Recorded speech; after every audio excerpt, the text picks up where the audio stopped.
지금 보수층은요, 영끌, 그러니까 영혼까지 끌어모으면서 김문수 후보의 지지를 호소하고 있습니다. 최근에 공개 일정을 자제했던 박근혜 전 대통령이 오늘 고 박정희 전 대통령과 유경수 여사, 그러니까 아버지와 어머니 생가를 찾았습니다.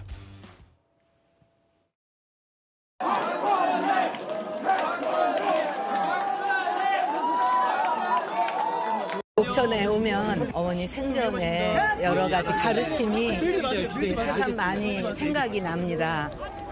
그 생전에 항상 검소하셨고 항상 공과 사를 아주 엄격하게 구분하시던 모습, 오늘도 아주 뜻깊은 시간을 보냈어요.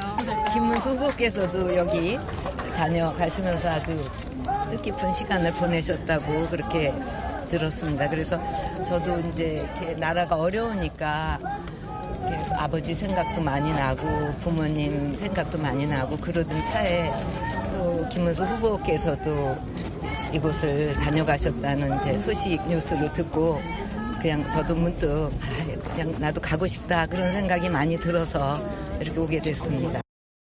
이미 이제 김문수 후보를 만나셔서 그 자체가 아마 보수층이 좀 결집하는데 저는 도움이 됐을 거라고 보고, 그리고 지금 결집하고 있다는 걸 좀 느끼고 있습니다. 본인의 비대위원장 시절에 정계에 입문했던 이준석 후보에 대해서도 좀 각별한 마음이실 것 같거든요. 전혀 안 그럴 겁니다. 전혀 안 그럴 겁니다라는 유영 의원의 얘기까지. 일단 사전선거도 딱 이틀 앞두고 아버지 생가를 찾은 박근혜 전 대통령이 김문수 후보를 보고 저도 찾아뵙고 싶다고 생각했다. 정혁진 변호사님, 저희가 어떤 의미로 받아들이면 될까요? 글쎄요, 저는 박근혜 전 대통령이 공개 활동하신 거를 참 오랜만에 보는 것 같습니다. 그러게요. 그다음에 뭐 어제 그렇게 이런저런 말씀을 하셨는데 직접적으로 노골적인 그런 선거운동 관련된 말씀은 없으셨던 것 같아요. 하지만은 박근혜 전 대통령 활동 자체가 박근혜 전 대통령을 지지하는 사람들한테는 일정한 충분한 메시지가 된 것이 아닌가 그런 생각이 들고요. 그다음에 얼마 전에 김문수 후보를 박근혜 전 대통령이 만났잖아요. 그 만난 거에 이어서 저렇게 활동을 한 것 자체가 김문수 후보에게는 큰 힘이 될 수 있겠다 그런 생각 듭니다. 아무래도 보수층 결집에는 정 변호사 생각도 도움이 될 거라고 보시는 거예요? 네네, 제가 봤을 땐 그렇죠. 예. 지난번에, 그러니까 오늘 김문수 후보 보고 저도 찾아뵙고 싶다고 생각했는데 다음 화면을 좀 보면요. 실제로 최근에 이제 김문수 후보, 사실은 김문수 후보가 당시 박정희 전 대통령 시절에 이제 민주화 운동과 노동 운동을 꽤 선봉에 섰기 때문에 뭐 지난 일에 연연하지 말고 한나라 뭉쳐 선거 반드시 이겨달라. 특히 또 과거에 한나라당에 몸담았을 때도 박근혜 전 대통령 김문수 후보가 당시 이제 뭐 공천관리위원장도 하고 많이 비판했던 적도 있었거든요. 오늘 또 한 명의 전직 대통령을 김문수 후보가 만났습니다. 바로 비슷한 시각의 말입니다. 아이고, 여기까지 멀리 오시겠어, 진짜. 아이고. 제가 가서 해야지. 하면 안아주시죠. 그래. 후보 얼굴 찍어 나오게 해요. 이런 깨끗한 김문수 후보를 당선시키기 위해서 왔습니다. 끝까지 열심히 좀 해줬으면 좋겠다 이런 얘기를 했고, 이명박 전 대통령께서 이재명 후보가 대통령이 되면 국가를 통치하는 것이 되고 김문수 후보가 되면 국가를 경영하는 대통령이 될 것이다. 이현정 의원님, 보니까 신동욱 대변인의 브리핑 얘기는 이재명 후보가 대통령이 되면 통치를 할 거고 김문수 후보는 경영을 할 것이다 라고 얘기를 하면서 뭐 같이 붉은 넥타이 착용하고 안경 쓰고 거의 비슷한 옷차림으로 두 사람이 여의도에서 만났는데, 근데 이 내용은 뭐 일단 김문수 후보 지지하는 원론적인 내용일 수 있지만 이명박 전 대통령이 비공개 자리에서 이준석 후보 만나서 빨리 설득해라라는 조언도 했던 모양이더라고요. 네. 두 분 저렇게 보니까 많이 비슷해 보이시긴 합니다. 예. 근데 아마 이제 김문수 후보 캠프에서는 아직까지 이 보수층이 확실하게 굳어져 있지 않다라고 판단하는 것 같아요. 예. 근데 사실 이제 이 보수 후보가 이기려면 TK나 PK 지역에서 꽤 높은 지지율이 나와야 되는데 지금 여러 여론조사 보면 아직까지 응집력이 약하다라고 판단해서 지금 아마 박근혜 전 대통령 또 이명박 전 대통령 이런 부분들을 찾아가고 있는 것 같습니다. 예. 사실은 이명박 전 대통령은 사상 최대의 어떤 표차로 당선이 됐지 않습니까? 예. 그런 면에서 또 선거 경험도 서울시장 선거 경험도 있고 하기 때문에 아마 그런 부분들을 이제 조언을 해줬을 것 같은데 아마 이명박 전 대통령 입장에서 보면 지금 김문수 후보가 표를 얻기 위해서는 결국은 이준석 후보와의 단일화 문제가 중요하다. 그리고 그래야지만이 뭔가 해볼 수 있는 기반이 된다.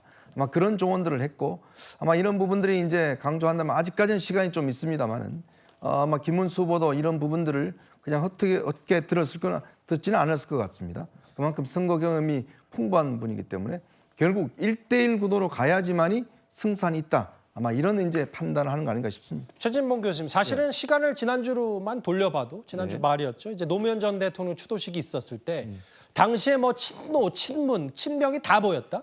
마찬가지네요. 그러니까 선거를 앞두고 어쨌든 전직 대통령, 이제 박근혜 전 대통령과 이명박 전 대통령도 김문수 후보에 대한 직접적인 지지 얘기를 하면서 각자의 진영이 결집하는 모습들이 확실히 확연합니다. 그렇죠. 이제 선거가 막판으로 가면 갈수록 그런 경향이 많이 있다고 생각을 해요. 그러니까 이명박 전 대통령이나 박근혜 전 대통령도 결국은 보수 진영에 힘을 실어주기 위해서 뭔가 역할을 해야 되겠다고 판단한 것으로 보여지고 아마 김문수 후보 측에서도 많이 요청을 했겠죠.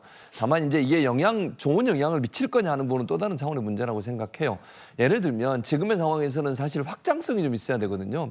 근데 뭐 박근혜 전 대통령 같은 경우에는 어쨌든 국정농단 사건 때문에 탄핵으로 물러난 분인데 이번에 조기 대선도 결국 탄핵돼서 대통령이 탄핵돼서 선거를 치르잖아요. 예. 그게 오버랩될 수 있는 위험성도 저는 있다고 생각합니다. 그러니까 지지층은 결집할지 모르지만 중도 진영으로 확장성은 상당히 제한을 줄 수 있는 부분인데 굳이 그렇게 할 필요가 있었을까 하는 아쉬움이 개인적으로 있습니다. 근데 최 교수님, 뭐 반대로 생각해 보면 문재인 전 대통령이 어쨌든 윤석열 전 대통령이 정권 교체를 당했기 때문에 뭐 이재명 후보가 물론 노무현 전 대통령 추도식에서 점심을 함께 먹는 건 뭐 일상적인 일이라고 하더라도 문 전 대통령 만나는 게 또 어찌 보면 다른 쪽에서 봤을 때 중도층 확장의 걸림돌일 수도 있는 거예요. 뭐 그렇게 볼 수도 있겠죠. 예. 왜냐하면 문재인 전 대통령 시대에 예를 들면 뭐 여러 가지 경제 문제나 부동산 문제 때문에 어려움이 있었기 때문에 정권이 예. 넘어갔다고 비판할 수 있으니까 다만 저렇게 문재인 전 대통령이 예컨대 뭐 정치적으로 내가 지지합니다. 내가 선거에 적극적으로 뛰어들고 이런 모습은 아니었잖아요. 예. 그날 저 사진을 찍은 것은 그날 이제 같이 추모하면서 추모식에 온 거니까 알겠습니다. 정치적으로 특별히 큰 영향력을 미치는 발언을 한 적은 없기 때문에 그런 점은 차이가 있다고 생각합니다.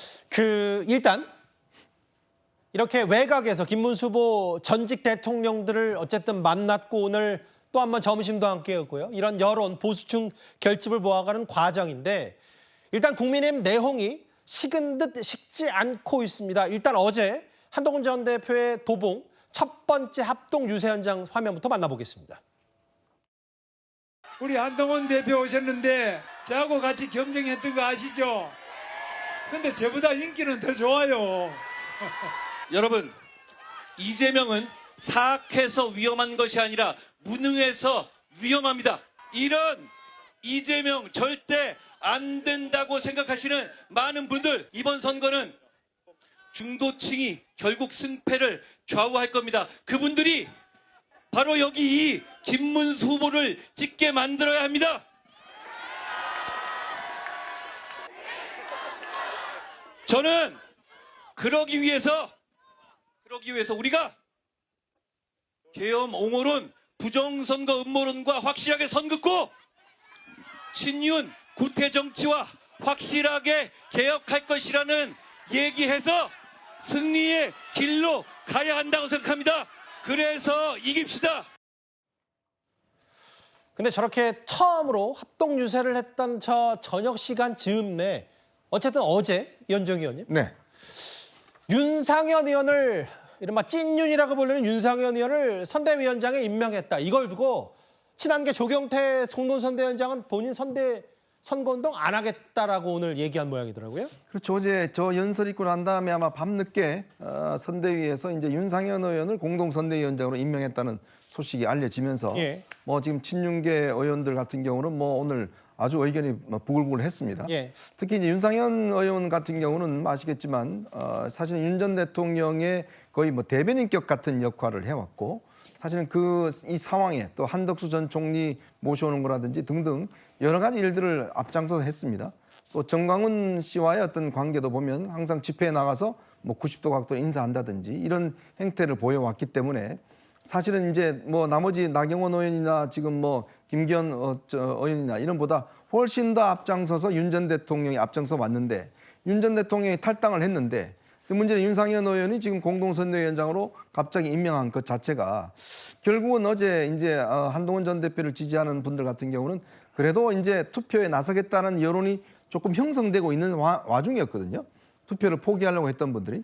근데 당의 저런 조치를 보고 이 투표 안 하겠다 이런 분들이 꽤 있는 것 같습니다. 예. 과연 저는 모르겠습니다. 지금 왜 김문수 후보가 지금 이 시점에 윤상현 의원을 저렇게 공동선대에 임명한 것인지 결국 정책 의미는 한동훈 전 대표가 손을 잡았는데 바로 이어서 윤상현 의원을 임명한 걸 보면 뭔가 이게 지금 김문수 후보 캠프에서 어떤 다 끌고 가겠다는 그런 뜻이 또 있겠지만 예. 한편으로 보면 한동훈 전 대표의 거리감을 여전히 두는 게 아닌가라는 것 때문에 오늘 상당히 이 문제가 논란이 된 것 같습니다. 한동훈 전 대표 쪽에서는 이런 얘기를 하더라고요. 어제 전격적으로 예고 없이 첫 합동 주세를 했던 이유가 뭐 당내 같은 사람들이지만 지지자 간에 충돌할까 봐 아무도 안 올릴 것 같는데 뭐 고함 욕설도 있었고 근데 심지어 또 뭐 윤상현 의원을 선대위원장 앉히는 게 사실 말이 되느냐. 그만큼 계엄과 탄핵을 정면으로 마주하라라고 김문수 후보에게 얘기를 했는데 뭐 이런 취지의 얘기를 하는 것 같습니다.